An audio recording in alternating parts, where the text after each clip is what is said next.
السلام عليكم اعزائي المشاهدين، مرحبا بكم معايا في قناتي وقناتكم يوميات بشرى ياسمين. كنتمنى انكم تكونوا بخير وبصحه جيده.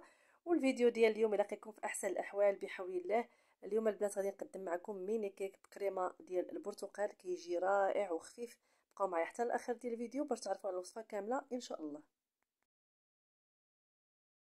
بالنسبه للمكونات، عندي هنا في واحد الاناء غادي نوضع حبه ديال البيض متوسطه، وكندير عليها 5 المعالق ديال السكر حبيبات، ما يعادل كاس الا ربع ديال السكر بلا بارد، كاس العنبه.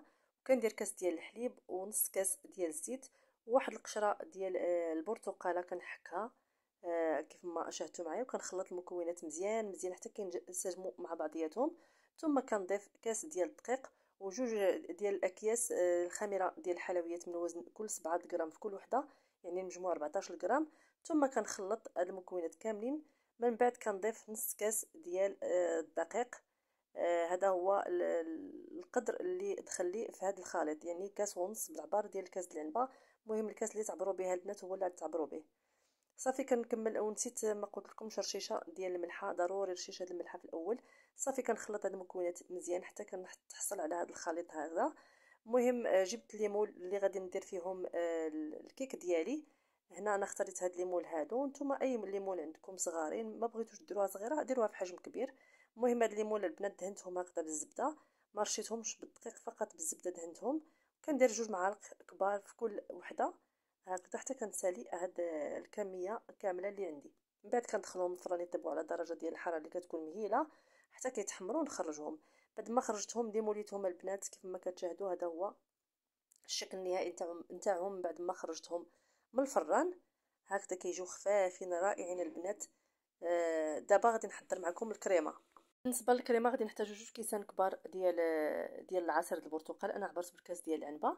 كنضيف 2 معالق كبار كذلك ديال السكر حبيبات، السكر كيبقى دائما على حسب الذوق، و2 معالق كبار ديال الكريم باتيسير اولا مع 2 معالق كبار ديال المايزينا. المهم اللي متواجد عندكم يا الكريم باتيسير يا المايزينا. المهم درت كلشي خلطت بارد في بارد حتى تنسجم لي داك المكونات مع بعضياتها. عاد درت فوق النار باش هكذا ما كتكورناش داك الكريم باتيسير في العصير. صافي من بعد كنخوي في الوسط ديال لي كيك ديالنا كيف ما كتشاهدوا معايا. وكنزينهم تزيين كيبقى اختياري البنات، انا فضلت انني نزينهم فقط بواحد الوريقه ديال النعناع وواحد الربيع ديال قطعه ديال البرتقال. تقدروا تزينوهم باللي متواجد عندكم اولا تخليهم هكذا حتى هما كيجيو زوينين، غير هو التزيين كيعطي واحد المنظر، وهكذا الوليدات كيتشهاوهم وكيعجبوهم يبغاو ياكلوهم لكم. هنا وصلنا للنهايه ديال الفيديو البنات، هذا هو الشكل النهائي ديالهم بعد ما زينتهم. كيجيو خفافين خفافين بزاف البنات، والاهم ان المذاق نتاعهم رائع، داك المذاق ديال البرتقال كيجي رائع. انا غادي نوريكم الشكل النهائي اولا نفتح معكم وحده باش تشوفوا كي كيجيو من الداخل.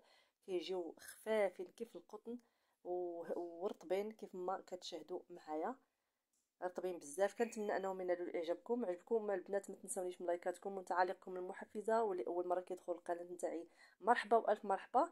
كنتمنى اني نكون خفيفه وظريفه على قلوبكم. الى اللقاء.